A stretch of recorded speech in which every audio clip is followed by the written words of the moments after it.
था मौत का अंदेशा, कहा था मुझे जेल में दिया जा रहा है जहर, जल्द हो जाएगी मौत। नमस्कार, मैं हूं रचना सिमवाल। मुख्तार अंसारी की बांदा मेडिकल कॉलेज में हार्ट अटैक से मौत हो गई। मुख्तार अंसारी को शनिवार सुबह 10:45 बजे गाजीपुर के कालीबाग कब्रिस्तान में दफन कर दिया गया। करीब 30,000 लोग मुख्तार के जनाजे में पहुंचे थे। पैतृक घर, जिसे बड़ा फाटक कहते हैं, वहां मुख्तार का शव अंतिम दर्शन के लिए रखा गया था। बेटे उमर ने जनाजे पर इत्र छिड़का, मुख्तार की मूंछों पर आखिरी बार ताव दिया। इस बीच मुख्तार अंसारी के परिवार की ओर से कई गंभीर आरोप लगाए गए हैं। परिजनों ने उन्हें धीमा जहर यानी स्लो पॉइजन देने का आरोप लगाया है। वहीं उनके भाई और गाजीपुर से सपा प्रत्याशी अफजाल अंसारी की भी इस पर प्रतिक्रिया आई है। अफजाल अंसारी ने अपने सोशल मीडिया अकाउंट पर भाई मुख्तार अंसारी की तस्वीर शेयर की। इस दौरान वो भावुक नजर आए और लिखा, उनकी मौत को शहादत बताया। अफजाल ने कहा, कायद, हिम्मत, जुर्रत, शफकत, मोहब्बत और शहादत, #मुख्तार अंसारी।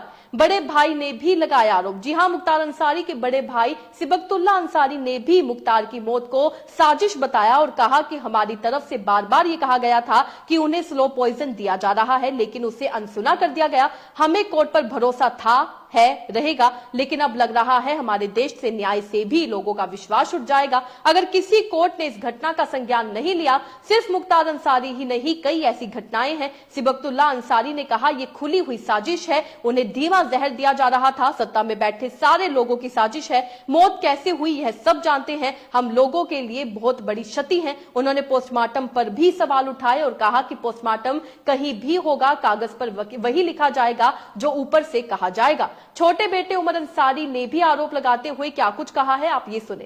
क्या लगता है आपको, किस तरीके के? उमर भाई, अभी आप अपने पिता के शव को देख के आए हैं, क्या कहना चाहेंगे? क्या स्थिति है शव को देखने के बाद? देखने के बाद आपको क्या लग रहा है? भैया, क्या लग रहा है इसको बताने से क्या फायदा, जब माननीय न्यायालय में बता रहे हैं। जी जी जी। माननीय न्यायालय के समक्ष विधायक जी ने लिख कर दिया, 19 तारीख को उनको खाने में जहर दिया। क्या हो गया? तबीयत बिगड़ी, आईसीयू लाए गए, बीमार थे। 12 घंटे के अंदर इतना प्रेशर पड़ा कि डॉक्टर स्वतंत्र रूप से इलाज भी नहीं कर पाए। आईसीयू से आप लोगों ने कभी नहीं सुना होगा कि आईसीयू से इंसान वार्ड में जाता है, प्राइवेट वार्ड में जाता है, या आईसीयू के बाद जो यूनिट होता है उसमें जाता है। यहाँ आईसीयू के बाद सीधा तन्हाई बैरिक जेल थी, और तन्हाई बैरिक जेल की, और उसका आलम ये है कि आज प्रशासन को और हार्ट अटैक के बाद जो सब बात आप लोग के सामने। शव में कुछ संदिग्ध समझ में आया? शव को देखकर किसी तरह का संदेह? देखिए, मैंने चेहरा देखा है सिर्फ, और जो हम लोगों को पापा ने खुद बताया है उसके मुताबिक यही है कि उनको स्लो पॉइजन दिया जा रहा था, जिसको वो कई बार से माननीय न्यायालयों में, बल्कि अब तो सारे देश में सब मीडिया के माध्यम से सबको ये बात जान चुका है कि हम पूरा परिवार हमारा और खुद हमारे फादर इस बात को कहते रहे कि हमें जहर दिया जा रहा है, लेकिन कहाँ सुनवाई, क्या सुनवाई? शव के लिए प्रशासन से क्या बात हुई? क्या पोस्टमार्टम कब तक होगा? हमारी कोई बात नहीं हुई है। घर के बड़े जो हैं अफजाल बाबा जो सांसद जी, उनकी बात हुई है डीएम साहब से, वही बात कर रहे हैं, वही बात। वो आएंगे सांसद जी? नहीं, वो आएंगे नहीं, वो बात कर रहे हैं, अब सुबह से हमको अपडेट करेंगे। उनकी तबीयत नहीं ठीक है, वो इस समय दवा लेकर किसी तरह उनको पोस्टमार्टम के लिए क्या कह रहा है प्रशासन? सुबह होगा पोस्टमार्टम, सुबह मजिस्ट्रेट की निगरानी में पोस्टमार्टम।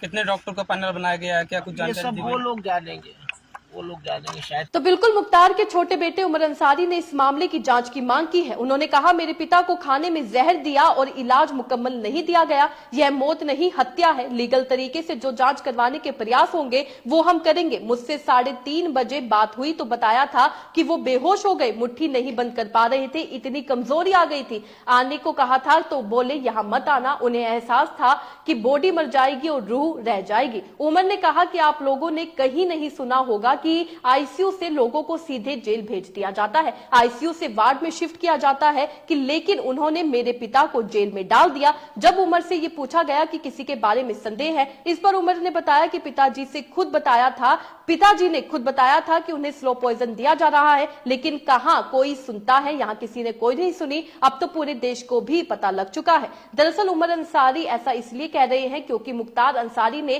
पहले ही बता दिया था कि उन्हें स्लो पॉइजन दिया गया है। दरअसल बाराबंकी की एमपी एमएलए कोर्ट में फर्जी एम्बुलेंस मामले में सुनवाई हुई, मगर मुख्तार पेश नहीं हुए थे। उसकी जगह deputy jailer Mahendra Singh court में पेश हुए। मुख्तार के वकील रणधीर सिंह सुमन भी कोर्ट पहुंचे और एक एप्लीकेशन दी थी। इसमें कहा गया था कि साहब 19 मार्च की रात मुझे खाने में जहरीला पदार्थ दिया गया, जिसकी वजह से मेरी तबियत खराब हो गई। मेरे हाथ पैर और शरीर की नसों में दर्द हो रहा है, हाथ पांव ठंडे हो रहे हैं, ऐसा लग रहा है कि मेरा दम निकल जाएगा। 40 दिन पहले भी मेरे खाने में धीमा जहर यानी स्लो पॉइजन दिया गया था। इस मामले को लेकर सियासत भी तेज हो गई है। वहीं बसपा सुप्रीमो मायावती से लेकर समाजवादी पार्टी के रामगोपाल यादव समेत कई बड़े नेताओं ने स्लो पॉइजन की थ्योरी पर सवाल उठाए हैं और इस मामले की सीबीआई जांच की भी मांग की है। मुख्तार की मौत संदिग्ध शिवपाल यादव। समाज यादव पार्टी के नेता शिवपाल यादव ने मुख्तार अंसारी की मौत पर कहा, हमारे उनके परिवार के साथ अच्छे संबंध थे, उनकी मौत संदिग्ध है,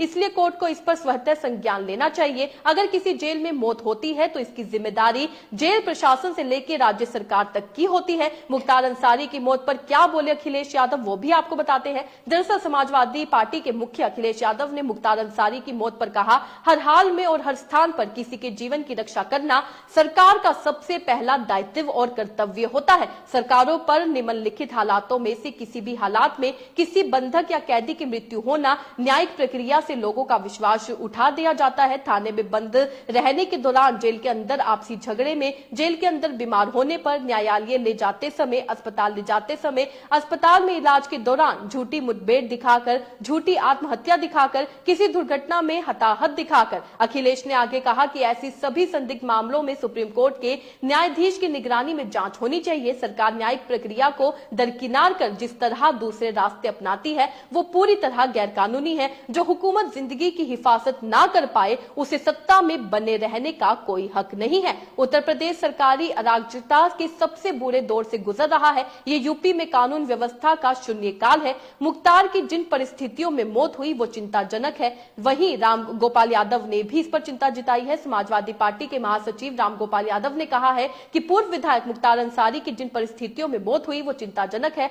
वह पहले ही कोर्ट में अर्जी देकर बता चुके थे कि जहर देकर उनकी हत्या की गई है। मौजूदा व्यवस्था में ना तो कोई पुलिस कस्टडी में सुरक्षित है और ना ही जेल में है। प्रशासनिक आतंक का माहौल पैदा करके लोगों का मुंह बंद रखने को मजबूर किया जा रहा है। क्या मुख्तार अंसारी के जरिए कोर्ट में दी गई अर्जी के आधार पर यूपी सरकार कोई न्यायिक जांच के आदेश देगी? शुक्रवार को 3 डॉक्टरों के पैनल सहित 5 लोगों की टीम ने मुख्तार का पोस्टमार्टम किया। सुबह 11 बजे शुरू हुआ पोस्टमार्टम, वहीं दोपहर 1:30 बजे तक चला था। पोस्टमार्टम की प्राइमरी रिपोर्ट में मौत की वजह हार्ट अटैक बताई गई थी, लेकिन अब किस तरीके से मुख्तार अंसारी के परिवार के द्वारा और कई नेताओं के द्वारा ये आरोप लगाए जा रहे हैं कि उन्हें स्लो पॉइजन दिया गया था। अगर उन्हें स्लो पॉइजन दिया गया था तो ये एक बड़ा मामला है, क्योंकि वो इस समय जेल के अंदर बंद थे और जिस तरीके से उनकी तबियत बिगड़ी, फिर उनको अस्पताल ले जाया गया और उसके बाद उन्होंने दम तोड़ दिया। उनके अपने बेटे से भी बात हुई थी और उससे पहले भी उन्होंने जो है एक चिट्ठी लिखी थी जिसमें उन्होंने ये अंदेशा जताया था कि उन्हें स्लो पॉइजन दिया गया है,